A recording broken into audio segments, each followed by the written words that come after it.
Bueno, quedamos en el capítulo 3, desde el verso 8.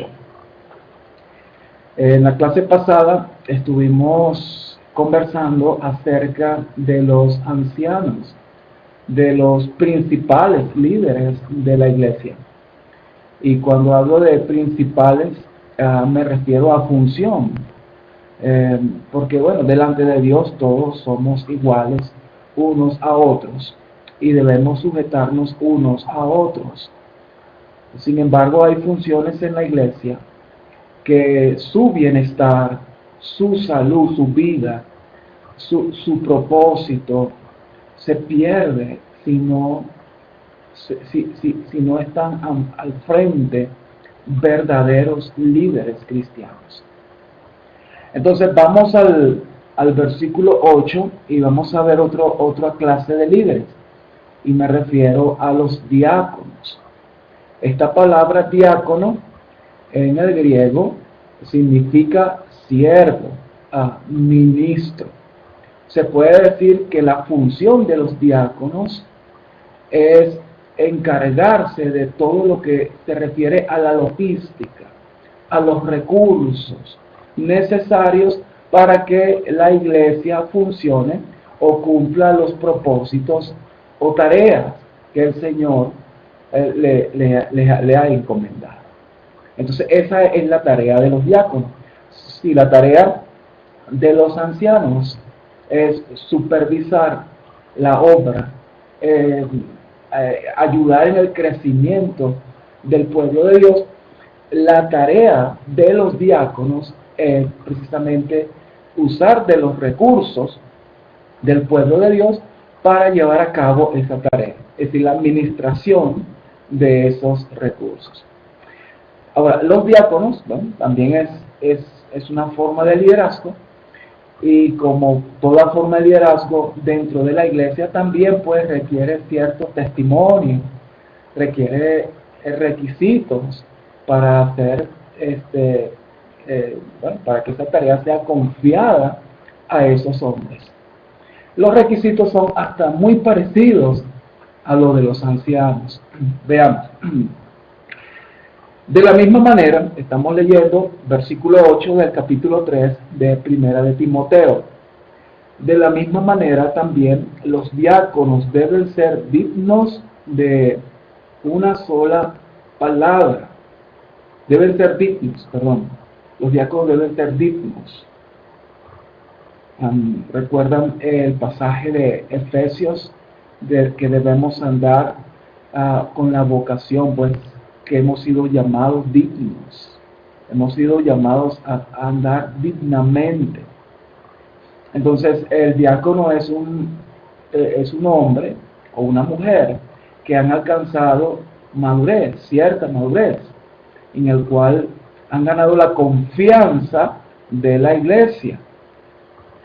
Entonces, de la misma manera, también los diáconos deben ser dignos de una sola palabra. Y eso, como les dije, de una sola palabra indica pues confianza. No que dicen una cosa ahorita y hacen otra, sino que sus acciones están respaldadas por sus palabras, o sus palabras están respaldadas por sus acciones. No dados al mucho vino. Interesante que a los ancianos se les dice no dados al vino. A los diáconos se les dice no dados al mucho vino. Bueno, el vino era una bebida muy popular dentro del pueblo de Israel y muy popular dentro de los tiempos bíblicos. Era una bebida realmente pues que si se abusaba de ella, ya que tenía alcohol, si se abusaba de ella, se perdía la sobriedad. No dado al mucho vino significa que no es una persona esclava del vino, aunque disfruta de la bebida del vino, no es esclava del vino. Dice también acá, en cuanto a los requisitos ni amantes de ganancias deshonestas. Por lo general, los diáconos, ellos se les va a confiar pues todos los recursos del pueblo de Dios. Para administrar esos recursos es muy importante de que no sean codiciosos, llenos de avaricia, o amantes pues del dinero, amantes de ganancias deshonestas. Ellos pueden ser personas trabajadoras, les gusta ganar dinero, ¿por qué no? Pero no son amantes de ganar dinero de manera deshonesta. Recuerden, los diáconos, la característica importante de los diáconos es una confianza también plena de los miembros hacia ellos, puesto que ellos van a manejar las finanzas o los recursos para las tareas o las funciones al que ha sido llamada pues la iglesia. Dice en cuanto a ellos también, sino guardando el misterio de la fe con limpia conciencia. Bueno, los diáconos son hombres que entienden muy bien lo que es el Evangelio, guardan el Evangelio, guardan su palabra fielmente, son fieles, son hombres y mujeres fieles de la palabra, tienen una gran fe en el Señor, tienen su confianza puesta en Jesucristo. Eso es lo que se refiere a guardando el misterio de la fe con limpia conciencia. Que también estos sean sometidos a prueba primero, y si son irreprensibles, que entonces sirvan como diáconos. Y fíjense esta expresión, que también ellos, dice que también estos sean sometidos a prueba primero. Y claro, el contexto también está hablando de los ancianos.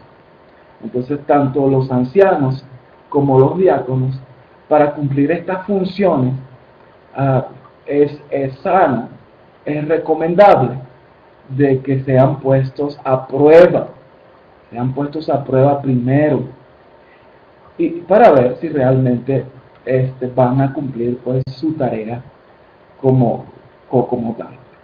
Entonces, qué importante es este punto, y sobre todo pues aquellos que están comenzando el proceso para establecer ancianos y diáconos, sean pues sometidos a prueba primero. Recuerdo que cuando estaba en Cabudare, en la Iglesia de Cristo en Cabudare, establecimos tres ancianos. Y claro, hubo como un periodo de prueba, un periodo de adaptación, pero uno de ellos tuvo que dejar de ser anciano, ¿verdad? Es decir, no pasó pues la prueba de ser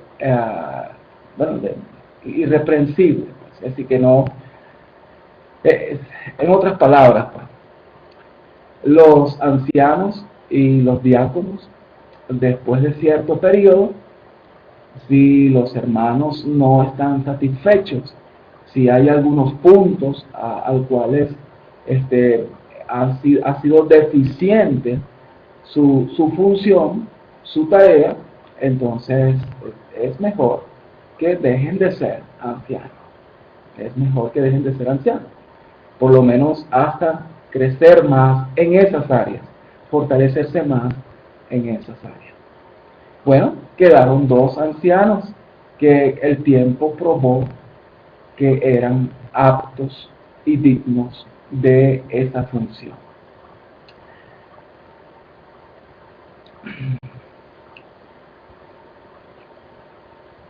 Por eso es que el versículo 10, otra vez, que también estos sean sometidos a prueba primero, y si son irreprensibles, que entonces sirvan pues como diáconos. Okay, tanto los diáconos como los ancianos, antes de ser aceptados ya de manera oficial en sus funciones, deben ser primero sometidos a una prueba, un periodo pues de prueba. Incluso eso lo hacen pues las compañías, las empresas, cuando, bueno, cuando reclutan, ¿verdad?, personas para su personal, los ponen a prueba primero. Versículo 11. De igual manera las mujeres deben ser dignas, no calumniadoras, sino sobrias, fieles en todo. Bueno, fíjate otra vez, versículo 11. En el versículo 11 nos muestra que también las mujeres pueden participar de esta función. Las mujeres son muy aptas para algunas tareas.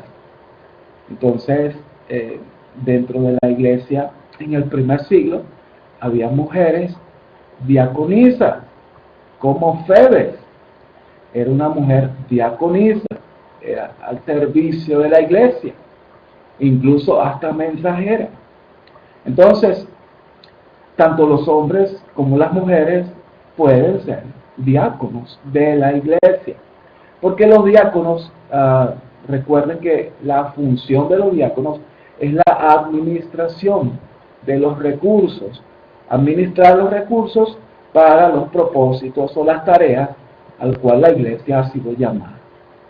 Entonces esa es la función principal pues de los diáconos, una función que pueden ejercerla tanto hombres como mujeres. En el versículo 12, que los diáconos sean maridos de una sola mujer y que gobierne bien sus hijos y sus propias casas. Bueno, esto no quita, ¿verdad?, el liderazgo del hombre en el hogar. No dice que la mujer sea esposa de un solo marido, en el sentido de que en el primer siglo era muy extraño, muy raro que una mujer tenga varios maridos. Lo común era de que un marido, cuando digo lo común es porque, bueno, era una práctica en ese tiempo, la poligamia, y había pues hombres con varias esposas. Entonces los diáconos también debían tener el principio de nuestro Señor Jesucristo, un hombre para una mujer para un hombre. Bueno, por eso es que se habla para el diácono debe ser marido de una sola mujer. Y claro, buen padre, buen esposo, que gobierne bien su casa, al igual que los ancianos, que gobiernen bien sus propias casas. Muy bien. Versículo 13, pues los que han servido bien como diáconos obtienen para sí una posición honrosa y gran confianza en la fe que es en Cristo Jesús. En la iglesia, como dice aquí la palabra, hay posiciones honrosas y el diaconado es una de ellas. Ser anciano de la iglesia es una buena obra desea. También es una posición honrosa. Realmente, todas las funciones de liderazgo son funciones honrosas dentro del pueblo de Dios. ¿Por qué? Porque sirven para los grandes propósitos por el cual la iglesia ha sido llamada. Es muy importante esto. Y una posición honrosa, bueno, merece nuestro respeto y con gusto nos sujetamos a personas en estas posiciones, puesto que confiamos que son personas maduras en la fe, que aman a nuestro Señor Jesucristo y que son fieles en todas las áreas de su vida. Bueno, hasta acá lo que se refiere pues al liderazgo, al liderazgo principal, ¿verdad?, dentro de la iglesia.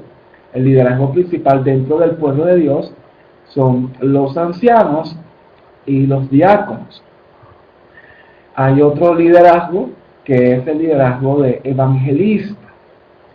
Y los evangelistas, bueno, su función es salir y buscar al perdido, predicar el evangelio. Esa es la función del evangelista, más que una función dentro del pueblo de Dios. Es una función de ir y buscar al perdido. Algunos que se llaman evangelistas no están cumpliendo la función de evangelista. Están más como función de anciano, o incluso a veces hasta función de anciano y función de diácono, puesto que enseñan, están pendientes de los hermanos y administran los recursos. Bueno, no nos extraña de que hay tantos evangelistas cargados, estresados y a veces pues desesperados por tanta tarea, ¿no?, dentro de la iglesia. Cuando Pablo habla a Timoteo y muestra todos estos elementos, todas estas maneras de liderazgo, nos está diciendo que es importante delegar y confiar. Delegar y confiar. Cada quien en su función. Cada quien. Versículo 14. Te escribo estas cosas esperando ir a ti pronto. ¿Verdad? Aquí a un aspecto personal del apóstol Pablo, para ir pues hacia su discípulo Timoteo. Pero en caso que me tarde, te escribo para que sepas cómo debe conducirse uno en la casa de Dios, que es la iglesia del Dios vivo, columna y sostén de la verdad.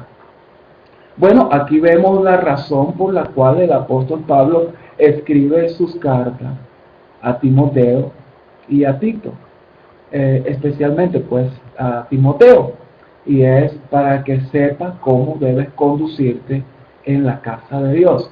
Recuerden que Timoteo era un hombre joven, un hombre común, aunque tenía su experiencia, no era mucha experiencia que tenía Timoteo por causa de su juventud. Y cuando hablo de juventud, más o menos Timoteo rondaba alrededor de los 30 años, que en los tiempos bíblicos todavía era considerado una persona joven. Bueno, en nuestro tiempo también 30 años, ¿no?, es ser joven. Por lo menos tenemos un espíritu joven. Los cristianos debemos mantener pues esta jovialidad de la juventud, esa curiosidad por aprender, por saber, por preguntar. Eso nunca debería faltar. Bueno, mis estimados, hay un punto importante acá que quiero resaltar, que quiero señalar. El apóstol le dice: pero en caso que me tarde, te escribo para que sepas cómo debe conducirse uno en la casa de Dios, que es la iglesia del Dios vivo, columna y sostén de la verdad. Cuando habla de la casa de Dios, la palabra oikos es una palabra que significa pues familia. Disculpe, familia. No se refiere a un edificio. ¿Okay? Cuando aquí Pablo escribe a Timoteo, no estamos hablando de un edificio. Estamos hablando de personas. Estamos hablando de comunidad. Cuando leemos la palabra iglesia, ¿en qué pensamos? Por lo general pensamos en los hermanos reunidos el día domingo, por lo general de 10 a 12. Pero eso no es lo que está diciendo acá, de cómo debes conducirte. No se refiere, bueno, al sermón, no se refiere a a la cena, a las actividades pues, que hacemos los días domingos. Se refiere a la comunidad, cómo debes conducirte en la comunidad cristiana. No está hablando de cómo debes conducirte el día domingo, para que sepas cómo debes conducirte todo el tiempo en la comunidad, tanto cristiana como no cristiana, pero especialmente la comunidad cristiana. Es la casa de Dios, la gente, somos nosotros los ladrillos, como mencionó el apóstol Pedro. ¿Cómo debes conducirte en la casa de Dios? A eso se refiere, ¿verdad? A nuestra conducta. Y bueno, ¿cuál debe ser nuestra conducta? Debemos ser llenos del Espíritu Santo para que el amor, la paz, el gozo, la paciencia, la benignidad, la bondad, la fe, la mansedumbre, la templanza, todas esas virtudes, cualidades, frutos del Espíritu, se expresen con poder en nosotros, se expresen con poder en nuestras vidas. A eso se refiere Pablo cuando dice cómo debes conducirte en la casa de Dios. Hay una expresión muy hermosa, ¿no? Dice que es la iglesia del Dios vivo. Es decir, pertenecemos al Dios Todopoderoso, al Creador de los cielos y de la tierra. Nuestro Dios es un Dios vivo. Y probablemente Pablo lo dice en comparación a las religiones paganas que tenían pues sus ídolos de piedra, de plata, de oro, bueno, tenían sus ídolos. Ellos, las religiones paganas, sirven a un Dios muerto. Pero nosotros pertenecemos a la iglesia del Dios vivo. Qué hermoso. Pertenecemos a la iglesia del Dios vivo. Pero también describe algo importante acerca de la iglesia. Dice que la iglesia del Dios vivo es columna y sostén de la verdad. Columna y sostén, o como dice Reina Valera, columna y baluarte de la verdad. La iglesia es columna y baluarte de la verdad.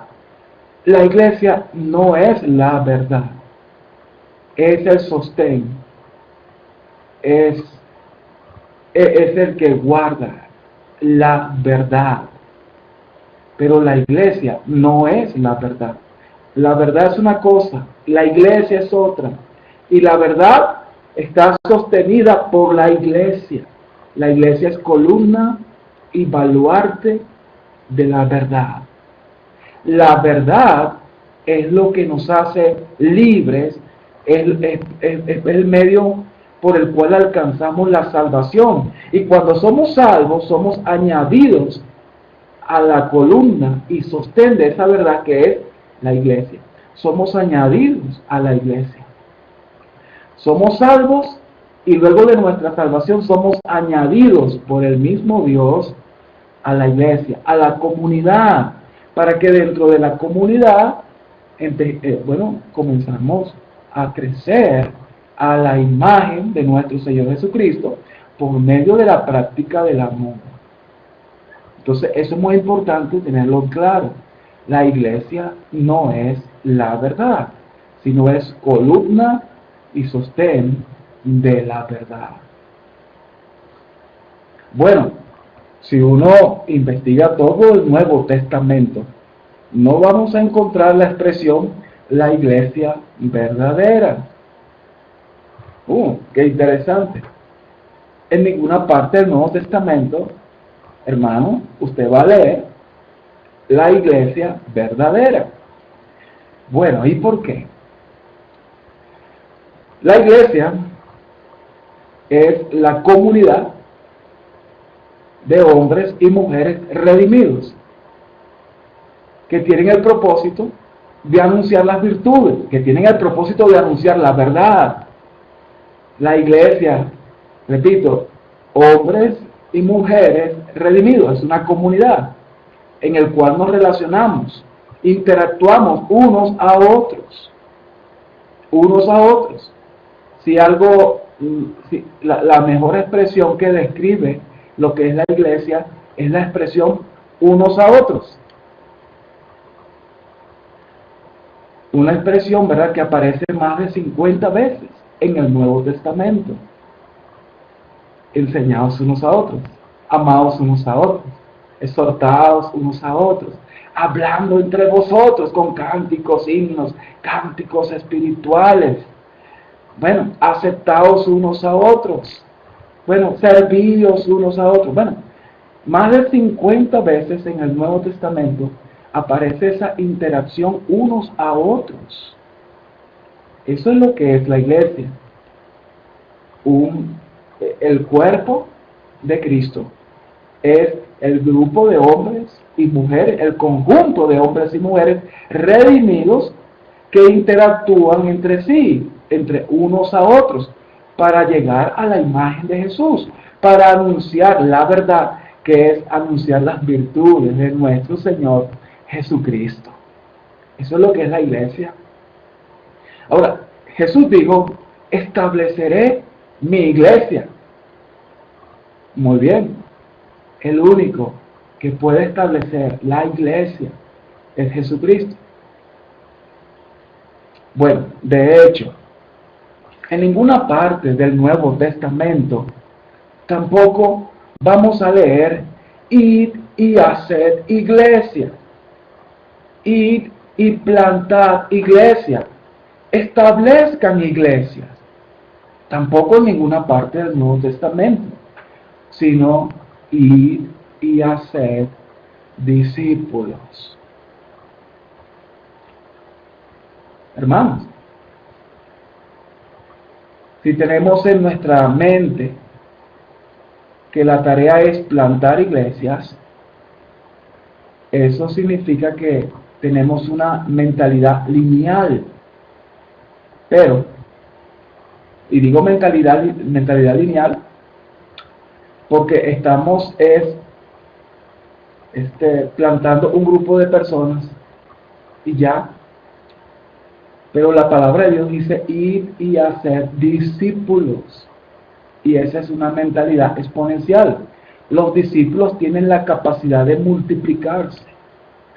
¿No han notado ustedes que la mayoría de las iglesias se estancan, decrecen y algunas desaparecen?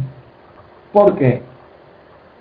Porque se ha descuidado el llamado de Dios. El llamado de Dios no es plantar iglesias. El llamado de Dios es ir y hacer discípulos.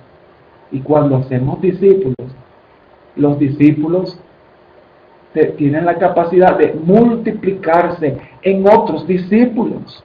Y esto a su vez en otros discípulos. Y así podemos alcanzar el mundo entero si tenemos la mentalidad de hacer discípulos más que de hacer iglesias. Ahora, cuando hacemos discípulos, la iglesia es el efecto, puesto que los discípulos forman las comunidades cristianas, pero la mentalidad es hacer discípulos. Y siendo discípulos, interactuamos unos a otros, nos capacitamos unos a otros, nos edificamos unos a otros para multiplicarnos. Bueno, eso es lo que la palabra de Dios está diciendo acá.